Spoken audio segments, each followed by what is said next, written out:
Next antigen antibody interaction. ஆன்டிஜனுக்கும் ஆன்டிபாடிக்கும் இடையே உள்ள அந்த வினை, இடையேயான வினை. அப்போ the reaction between the antigen and antibody is the basis for humoral immunity or antibody mediated immunity.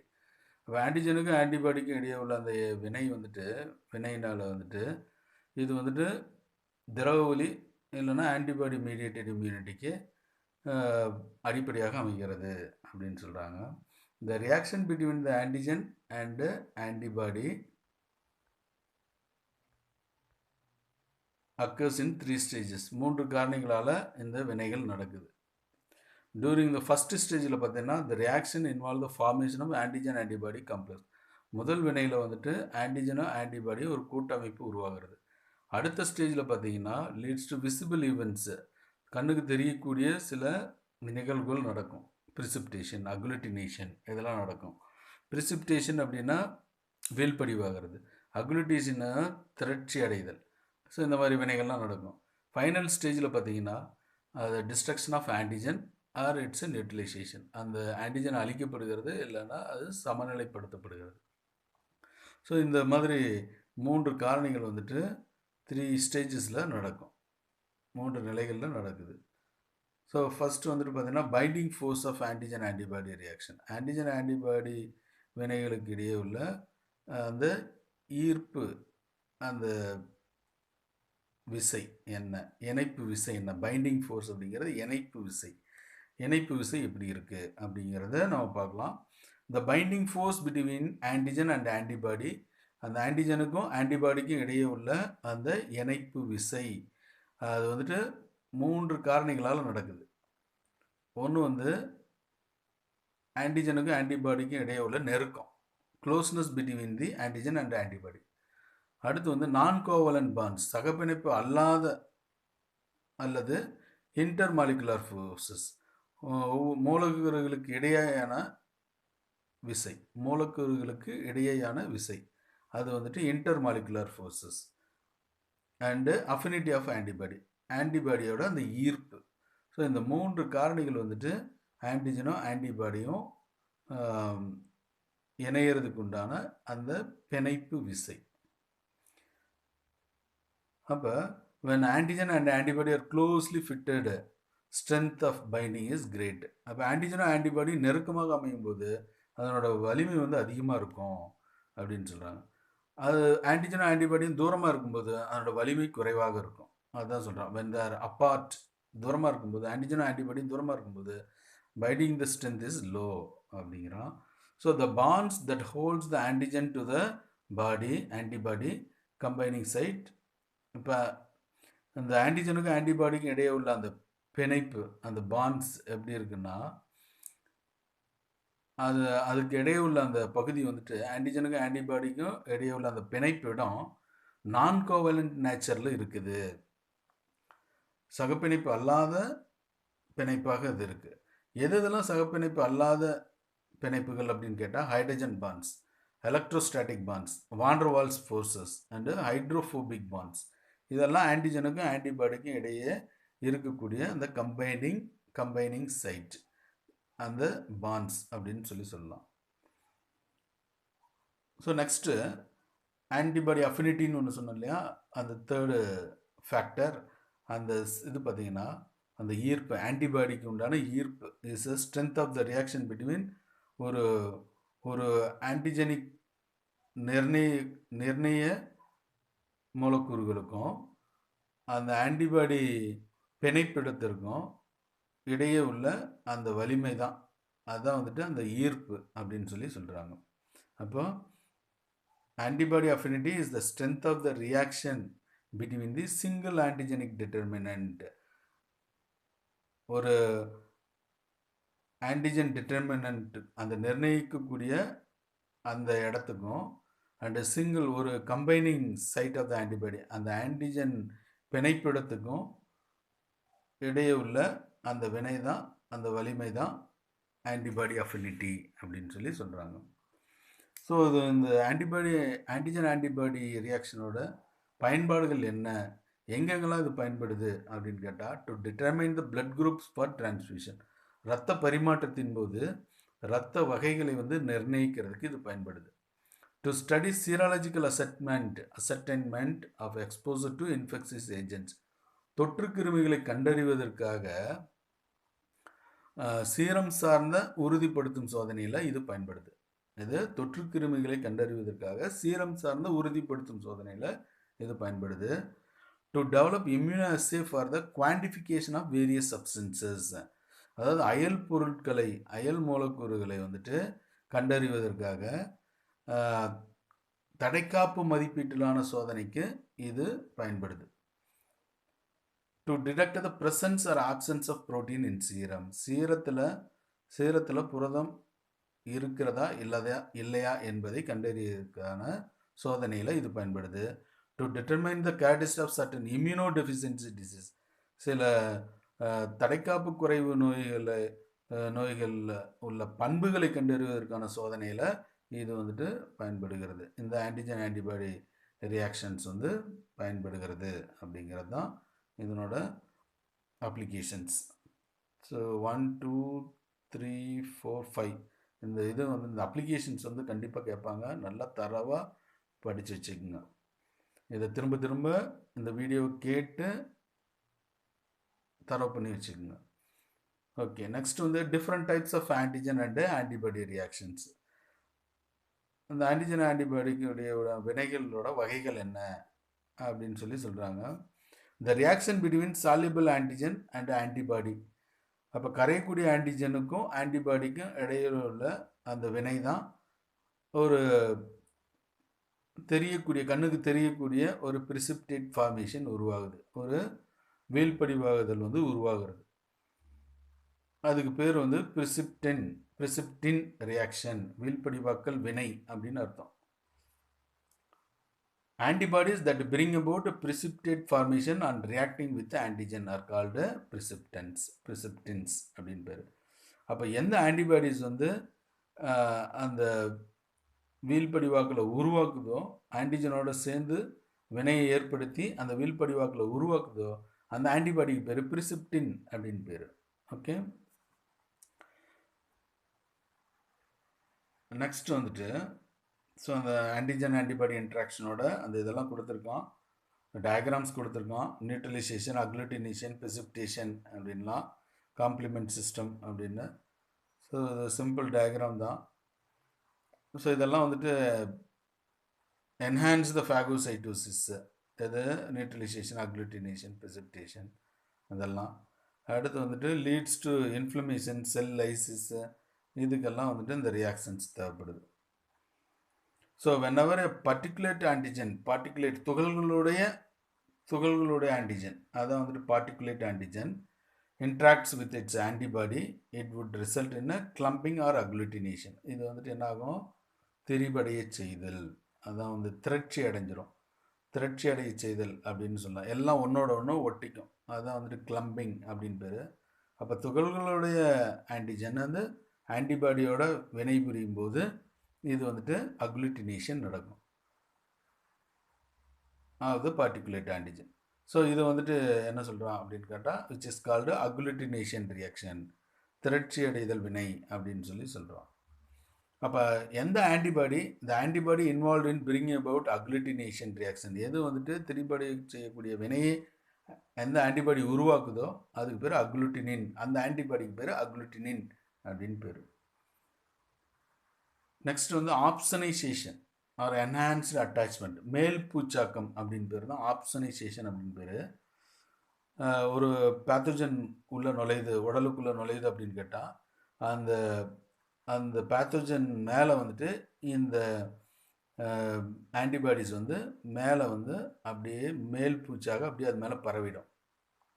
அப்போ தான் வந்துட்டு அந்த ஃபேகோசைட்டிக் செல்ஸ் இருக்கும், செல் விழுங்கக்கூடிய செல்களுக்கு வந்து இது வந்து எளிதில் அடையாளப்படுத்துறதுக்காக இது வந்து மேல் பூச்சா இந்த ஆன்டிபாடிஸ் போய் அதில் அட்டாச் ஆகிடும். அப்போ அந்த ஃபேகோசைட்டிக் செல்ஸ் வந்து ஈஸியாக அதை வந்து ஐடென்டிஃபை பண்ணி அந்த பேத்தோஜனை போய் அழிச்சிடும். Okay, so is the process by which the pathogen is marked of ingestion and destruction by a phagocyte. So இது வந்து ஒரு அது ஒரு குறியீடு மாதிரி இந்த ஆன்டிபாடிஸ் போய் அதில் போய் அட்டாச்சு ஆகிடுச்சுன்னா அந்த பேத்தோஜனை வந்து அடையாளப்படுத்துறதுக்காக இது வந்து ஒரு நோய் கிருமி, இதை வந்து அழிச்சிரு அப்படின்னு ஃபேகோசைட்டிக் செல்லுக்கு வந்து ஒரு அடையாளப்படுத்தி கொடுக்கறதுக்கு தான் இந்த opsonization. Okay, so opsonization involves the binding of opsonin. So opsonization அப்படிங்கிற அந்த ப்ராசஸ் மேல் பூச்சாக்குங்கிறது அந்த ஆப்சோனின் மேல் பூச்சாக்குறதுக்கு பேர் தான் ஆப்சோனின் அப்படின்னு பேர். தட் இஸ் அது வந்து ஆன்டிபாடிஸ் தான். ஆன்டிபாடிஸ் அது மேலே போய் அது ஒரு மேல் பூச்சாக அப்படியே படிஞ்சிடும். So to receptor on the pathogen cell membrane, அந்த பேத்தோஜனோட நோய் கிருமியோட செல் மெம்பரேனில் இது போய் ரிசப்டார் மாதிரி ஒட்டிக்கும். ஓகே, ஆன்டிபாடிஸ் இந்த ஆப்சோனின். ஆஃப்டர் ஆப்சோனின் அது மேல் பூச்சி மாதிரி படிஞ்ச உடனே அந்த மெம்பரேனில் வந்து போய் படிஞ்சோன்னா binds to the membrane. Phagocytes are attracted to the pathogen. இப்போ இந்த ஃபேகோசைட்டிக் செல்ஸ் இருக்கு இல்லையா, செல் விழுங்கும் செல்களில் அந்த பேத்தோஜன் மீது ஒரு அட்ராக்ட் வரும், இழுக்கப்படுது. So opsonization is a process. So இப்போ என்னாகும், அந்த பேத்தோஜனை போய் இந்த ஃபேகோசைட்டிக் செல்ஸ் வந்து அதை விழுங்கிடும். ஓகேவா, right. The pathogen are coated with substances called opsonin. அப்போ அந்த நோய் கிருமி மீது இது வந்துட்டு ஒரு மேல் பூச்சாக படிஞ்சிரும். இதுக்கு பேர் ஆப்சோனின் அப்படின்னு பேர். மார்க்கிங் த பேத்தோஜன், அதை வந்துட்டு ஒரு குறியீடு மாதிரி குறித்து வச்சிடும் pathogen out for destruction by the immune system. So அந்த நோய் தலைக்காப்பு மண்டலம் வந்து அதை அழிச்சிடும். This results is much more efficient in phagocytosis. So இதனால் என்ன ஆகுது, ஈஸியாக வந்துட்டு அந்த செல் விழுங்குதல் மூலமாக அந்த நோய் கிருமி அழிக்கப்படுகிறது. இதான் வந்து ஆப்சனைசேஷன் பேர். வெரி ஈஸியான ஒரு மெத்தடு தான். ஓகே, அடுத்து வந்து நியூட்ரலைசேஷன், சமநிலைப்படுத்துறது. அந்த நச்சை வந்துட்டு சமப்படுத்துறது. அதை வந்துட்டு என்னது, அது அந்த நச்சு செயலிழக்க செய்கிறது தான் நியூட்ரலைசேஷன். இந்த பாக்டீரியாவோ இல்லை வைரஸோ உருவாக்கக்கூடிய நச்சுகளை வந்து சமநிலைப்படுத்திடும். Neutralization reactions are the reaction of antigen antibody that involve the elimination of harmful effects of bacterial exotoxin. அந்த பாக்டீரியா உருவாக்கக்கூடிய வெளிப்புற அந்த நச்சுகளை வந்துட்டு தீங்கு விளைவிக்கக்கூடிய அந்த நச்சுகளை வந்துட்டு அதை வந்து சமநிலைப்படுத்துறது தான், அதில் அதை வெளியேற்றுற வேலை தான் நியூட்ரலைசேஷன் அப்படின்னு பேர். அப்போ ஒரு குறிப்பிட்ட ஆன்டிபாடிஸ் வந்துட்டு அந்த பாக்டீரியாவோ இல்லை வைரஸோ உற்பத்தி செய்யக்கூடிய அந்த நச்சுகளை வந்து சமநிலைப்படுத்துகிற வேலையை தான் இது செய்யும். ஸோ த நியூட்ரலைசிங் சப்ஸ்டன்சஸ் எது அப்படின்னா தட் இஸ் ஆன்டிபாடிஸ். அந்த சமநிலைப்படுத்தக்கூடிய பொருள் என்ன அப்படின்னு கேட்டால் ஆன்டிபாடிஸ் தான். இந்த இடத்துல அதுக்கு பேர் ஆன்டிடாக்சின் பேர். எதிர்நச்சு வந்து உருவாக்கும். The specific antibody is produced by a host cell in response to bacterial exotoxin. Bacteria உருவாக்குன அந்த வெளிப்புற நச்சை வந்து அதுக்கு எகெயின்ஸ்டாக குறிப்பிட்டு அந்த ஆன்டிடாக்சினை வந்துட்டு உருவாக்கியிருக்கோம். இது அந்த விருந்தோம்பியோட செல் ஆர் கரஸ்பாண்டிங் டாக்சைட்ஸ், இன்ஆக்டிவேட்டட் டாக்சைட், அதுக்கு எதிராக அந்த விருந்தோம்பியோட செல் வந்துட்டு ஆன்டிடாக்சினை ப்ரொடியூஸ் பண்ணி அந்த பாக்டீரியல் டாக்சினை வந்துட்டு நியூட்ரலைஸ் பண்ணிவிட்டோம். ஸோ இதுதான் வந்துட்டு நியூட்ரலைசேஷன் அப்படின்னு பேர். ஸோ இந்த 3 process very very important. So precipitation, agglutination, opsonization and neutralisation, இந்த 4 ப்ராசஸையும் நல்லா ஆன்டிஜன் ஆன்டிபாடி ரியாக்ஷனோட அந்த ஃபோர்ஸஸ் தான். ஓகே, அந்த செயல்பாடு எப்படி இருக்குது அப்படிங்கிறத இங்கே கொடுத்துருக்காங்க. அந்த different types of antigen antibody reactions தான், different types of antigen antibody reactions. கண்டிப்பாக இதில் வந்து 3 மார்க் கொஷினில் இல்லை 2 மார்க் கொஷினில் கேட்பாங்க. நல்லா தரவு பண்ணி வச்சுக்கோங்க. நெக்ஸ்ட் வந்து வேக்சின்ஸ் பற்றி நம்ம வந்துட்டு பயோடெக்னாலஜிலே நிறைய சொல்லியாச்சு. இந்த வேக்சின்ஸ் பார்த்தீங்கன்னா is a biological preparation that provide active acquired immunity. இது செயல்மிகு பெற்றுக்கொண்ட நோய் தடைக்காப்பு வந்துட்டு இது உருவாக்குது. டு எ பர்டிகுலர் டிசீஸ், ஒரு குறிப்பிட்ட நோய்க்கு எதிராக அந்த வேக்சின் வந்து செயல்படுது. And resembles a disease causing microorganism and is often made from a weakened or attenuated or killed forms of the microbes அப்படின்னு சொல்கிறான். இது வந்து எதிலிருந்து உருவாக்கப்படுகிறது? நோய் உண்டாக்கக்கூடிய மைக்ரோ ஆர்கானிசம் மாதிரியே தான் அந்த வேக்சினும் இருக்கும். இது எதிலிருந்து உருவாக்கப்படுது அப்படின்னு கேட்டால், செயல் குறைக்கப்பட்ட weakened or attenuated or killed forms of microbes, கொல்லப்பட்ட அந்த நுண்ணுயிரிகள் வடிவம் தான் இந்த vaccines. The toxins are one of its surface proteins. அந்த புரோட்டீனோட அந்த மேல் புறத்தில் இருக்கக்கூடிய புரதம் கூட அது வந்துட்டு வேக்சினாக பயன்படுத்தலாம். இல்லை அந்த நோய் உண்டாக்கக்கூடிய கிருமிகளோட டாக்ஸினே வந்துட்டு நம்ம வேக்சினாக பயன்படுத்திக்கலாம். ஸோ இந்த மாதிரியெல்லாம் நம்ம வேக்சினை உருவாக்கலாம். Vaccines teach our body how to defend itself when virus or bacteria invaded. அப்போ ஒரு பாக்டீரியாவோ ஒரு வைரஸோ உடலுக்குள்ளே நுழையும் போது அதை எப்படி அட்டாக் பண்ணி அதை எதிர்த்து தாக்கணும் அப்படிங்கிறத நம்ம உடலுக்கு கற்பிக்கிறது எது? Vaccine. Vaccine deliver only very little amounts of inactivated or weakened வைரஸாக இருக்கலாம், ஆர் பாக்டீரியாவாக இருக்கலாம், ஆர் பார்ட் ஆஃப் தெம். அந்த பாக்டீரியா வந்துட்டு இல்லை ஒரு வைரஸோட செயல் இழக்கப்பட்ட அது ஒரு வைரஸாக இருக்கலாம், இல்லை பாக்டீரியாவாக இருக்கலாம், இல்லை அந்த பாக்டீரியாவோட ஏதாவது ஒரு பகுதி பொருளாக இருக்கலாம். அதை தான் நம்ம வந்துட்டு கொஞ்சோண்டு நம்ம உடம்புல நம்ம செலுத்திக்கிறோம். So this allows the immune system to recognise the organism without actually experience the disease. அப்போ நம்ம அந்த வேக்சின் வைரஸை வந்துட்டு செயல் இழக்கப்பட்ட அந்த வைரஸை வந்துட்டு நம்ம உடம்புல செலுத்திக்கிறோம்னு வச்சுக்கோ. அது வந்து அந்த நோயை ஏற்படுத்தாமல் அது என்ன பண்ணுது?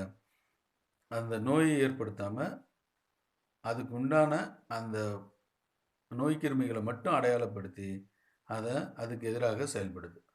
Okay. Some vaccine need to be given more than once. சில வேக்சின்ஸ் வந்து ஒரு தடவைக்கு 2 தடவை நம்ம வந்து எடுத்துக்கணும். பூஸ்டர் வேக்சினேஷனாக எடுத்துக்கணும்.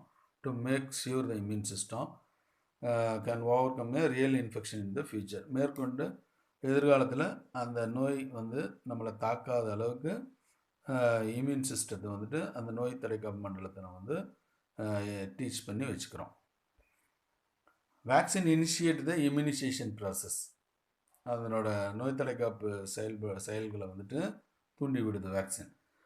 அது வந்துட்டு first, second, third generation of vaccine அப்படி மொத்தம் 3 பிரிக்கிறாங்க. First generation vaccine, second generation vaccine, third generation. First generation vaccine பார்த்தீங்கன்னா மேற்கொண்டு 2 பிரிக்கிறாங்க. Subdivided into live attenuated vaccine, உயிருள்ள செயல் குறைக்கப்பட்ட வேக்சின், அதான் வந்துட்டு லைவ் அட்டனேட்டட் வேக்சின். அடுத்து வந்துட்டு கில்டு வேக்சின், கொல்லப்பட்ட தடுப்பு மருந்து, அண்டு டாக்ஸாய்ட்ஸ் அப்படின்னு மொத்தம் 3 இருக்குது. இது 3 ஃபஸ்ட்டு ஜெனரேஷன் வேக்சின். எது? Live attenuated vaccine, killed vaccine and toxoids. இப்போ லைவ் அட்டனேட்டட் வேக்சின் அப்படிங்கிறது எதுக்கு யூஸ் பண்ணுறாங்கன்னா, யூஸ் த வீக்கெண்டு, அதான் அட்டனேட்டட் அப்படின்னு அர்த்தம்.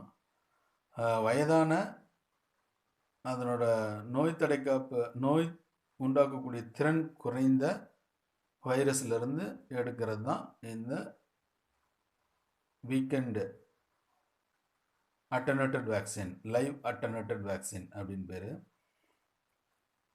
அது வந்துட்டு எக்ஸாம்பிள் மீசில்ஸ்க்கு, மம்ப்ஸு அண்டு ருபெல்லா வேக்சின் வந்து இது மூலம் தயாரிக்கப்படுறது தான். அல்லது வேரிசெல்லா, இதெல்லாம் வந்துட்டு சிக்கன் பாக்ஸ் வேக்சின், இதெல்லாம் வீக்கெண்டு வீக்கெண்ட் அட்டனேட்டட் வேக்சின் அப்படின்னு சொல்லலாம். Okay.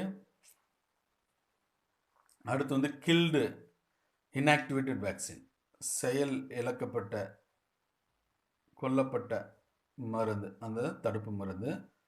Guild or inactivated by heat and other method, அந்த நோய் கிருமிகளை வந்துட்டு கொன்று அது மூலம் நம்ம வேக்சின் தயாரித்து போட்டுக்கலாம். அதுக்கு வந்து சாக்ஸ் போலியோ வேக்சின், கொல்லப்பட்ட வேக்சின்ங்கிறது inactivated vaccine. Salk's polio vaccine இது மூலமாக தான் வெப்பத்தினால கொல்லப்பட்டு இல்லை மற்ற முறைகள் மூலம் கொல்லப்பட்டு அதை வந்து வேக்சினாக போட்டுக்கிறோம், சாக்ஸ் போலியோ வேக்சின். அடுத்து வந்து டாக்ஸாய்டு வேக்சின் கண்டெய்ன் ஏ டாக்ஸின் ஆர் கெமிக்கல். அது வந்து ஒரு டாக்ஸின் தான், இல்லை ஒரு வேதிப்பொருளாக இருக்கலாம், கெமிக்கலாக இருக்கலாம், secreted by the bacteria or virus. Bacteria வைரஸ்னால உற்பத்தி செய்யக்கூடிய அந்த டாக்ஸின், அதை வந்து அப்படியே நம்ம வேக்சினாக போட்டுக்கலாம். So the make us immune to the harmful effects of the infection instead of the infection itself. அது நோய் உருவாக்காமல் அது வந்துட்டு என்ன பண்ணுறோம், அதனோட தீங்கு விளைவுகளை வந்துட்டு அந்த நோய் தடைக்காப்பு மண்டலத்தை வந்து தூண்டிவிடும். ஓகே, அப்போ டிபிடி வேக்சின் இதுக்கு வந்துட்டு டாக்ஸாய்டு வேக்சின், அதனோட அந்த பாக்டீரியா வைரஸோட டாக்ஸின் தான் இந்த DPT vaccine. Diphtheria, pertussis and tetanus தான் டிபிடி வேக்சின் அப்படின்னு பேர். ஸோ இது வந்துட்டு டாக்ஸாய்டு வேக்சின். கண்டிப்பாக டாக்ஸாய்டு வேக்சின்னா எக்ஸாம்பிள் கேட்பாங்க, கில்டு வேக்சின்னா எக்ஸாம்பிள் கேட்பாங்க, attenuated vaccine or live attenuated வேக்சின்னா எக்ஸாம்பிள்ஸ் கேட்பாங்க. நல்லா அந்த எக்ஸாம்பிள்ஸ் எல்லாம் தரவு பண்ணி வச்சுக்க. இதெல்லாமே first generation vaccine. Second generation vaccine பார்த்தீங்கன்னா pure surface antigen of the pathogen. அந்த பேத்தோஜனில் இருக்கக்கூடிய புறப்பரப்பில் இருக்கக்கூடிய ஆன்டிஜன் தான், அது வந்துட்டு தான் அந்த பேத்தோஜனில் புறப்பரப்பில் இருக்கக்கூடிய நோய் கிருமிகளோட மேற்பரப்பில் இருக்கக்கூடிய அந்த ஆன்டிஜன் தான் second generation vaccine. Okay, hepatitis B vaccine வந்து இப்படி தான் அந்த பேத்தோஜனோட புறப்பரப்பில் இருந்த ஆன்டிஜனை தான் நம்மளுக்கு எடுத்து இந்த ஹெப்படைட்டிஸ் பி வேக்சினாக போட்டுக்கிறோம். தேர்டு ஜெனரேஷன் வேக்சின் வந்து purest and highest potency vaccines, மிக தூய்மையான செயற்கையாக தயாரிக்கப்பட்ட அந்த திறனுள்ள மருந்து தான், தடுப்பு மருந்து தான் இந்த vaccine. Which are synthetic in generation, செயற்கையாக தயாரிக்கப்பட்ட மருந்து இது. ஸோ லேட்டஸ்ட்டு இப்போ இருக்கக்கூடிய புரட்சியில் என்ன வேக்சின் அப்படின்னு கேட்டால் டிஎன்ஏ வேக்சினு, ரீகாமினன்ட் வேக்சின், மறுசேர்க்கை டிஎன்ஏ வேக்சின், இதெல்லாம் வந்துட்டு இப்போ வந்து தடுப்பு மருந்தில் புரட்சி ஏற்படுத்தக்கூடிய மருந்துகளாக, தடுப்பு மருந்தாக இந்த டிஎன்ஏ வேக்சின், ரீகாமினன்ட் வேக்சின்ஸ் இருக்குது. ஸோ இந்த டிஎன்ஏ வேக்சின்ஸ் பற்றியும் ரீகாமினன்ட் வேக்சின்ஸ் பற்றி நம்ம ஏற்கனவே படிச்சிட்டோம்.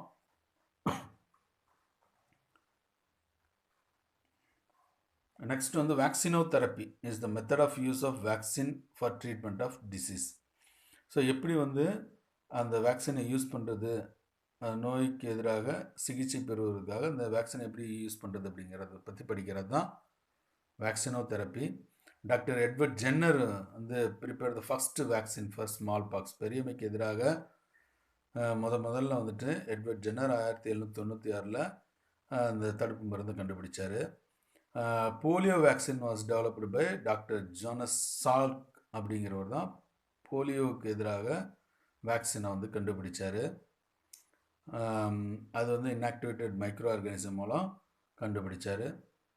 அடுத்து வந்து டாக்டர் ஆல்பர்ட் சபின் அப்படிங்கிறவர் லைவ் அட்டர்னேட்டட் ஓரல் போலியோ வேக்சினை வந்து கண்டுபிடிச்சார். லூயிஸ் பாஸ்டர் பார்த்தீங்கன்னா discovered the vaccine against rabies, anthrax, cholera, இதுக்கு எதிராக வேக்சின் வந்து கண்டுபிடிச்சார். இது rabies, anthrax, cholera. BCG vaccine வந்துட்டு டெவலப் பண்ணது யார் அப்படின்னு கேட்டால் கால்மெட்டி அண்ட் குயிரின். டியூபர்குலோசிஸ்க்கு எதிராக இந்த வேக்சினை வந்து டெவலப் பண்ணாங்க.